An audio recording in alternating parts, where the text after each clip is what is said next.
اللہ تو ہر چیز پر قدرت رکھتا ہے۔ مال اور بیٹے تو دنیا کی زندگی کی رونق و زینت ہیں، اور نیکیاں جو باقی رہنے والی ہیں وہ ثواب کے لحاظ سے تمہارے پروردگار کے ہاں بہت اچھی اور امید کے لحاظ سے بہت بہتر ہیں۔ اور جس دن ہم پہاڑوں کو چلائیں گے اور تم زمین کو صاف میدان دیکھو گے، اور ان لوگوں کو ہم جمع کر لیں گے تو ان میں سے کسی کو بھی نہیں چھوڑیں گے، اور سب تمہارے پروردگار کے سامنے صف باندھ کر لائے جائیں گے، تو ہم ان سے کہیں گے کہ جس طرح ہم نے تم کو پہلی بار پیدا کیا تھا اسی طرح آج تم ہمارے سامنے آئے، لیکن تم نے تو یہ خیال کر رکھا تھا کہ ہم نے تمہارے لیے قیامت کا کوئی وقت مقرر ہی نہیں کیا۔ اور اعمال کی کتاب کھول کر رکھی جائے گی تو تم گناہگاروں کو دیکھو گے کہ جو کچھ اس میں لکھا ہوگا اس سے ڈر رہے ہوں گے، اور کہیں گے ہائے شامت،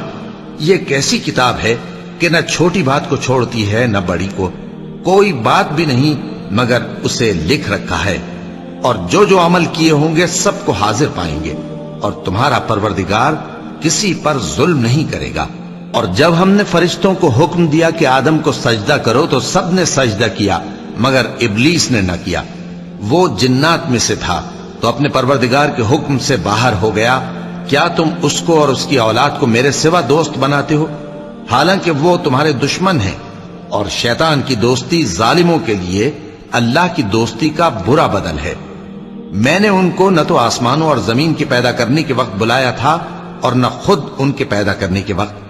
اور میں ایسا نہ تھا کہ گمراہ کرنے والوں کو مددگار بناتا۔ اور جس دن اللہ فرمائے گا کہ اب میرے شریکوں کو جن کی نسبت تم معبود ہونے کا گمان رکھتے تھے بلاؤ،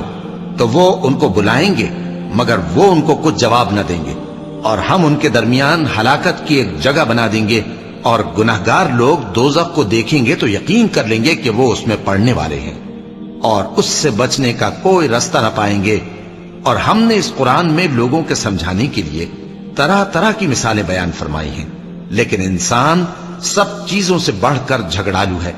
اور لوگوں کے پاس جب ہدایت آ گئی تو ان کو کس چیز نے منع کیا کہ ایمان لائیں اور اپنے پروردگار سے بخشش مانگیں، بجز اس کے کہ اس بات کے منتظر ہوں کہ انہیں بھی پہلوں کا سا معاملہ پیش آئے یا ان پر عذاب سامنے سے آ جائے۔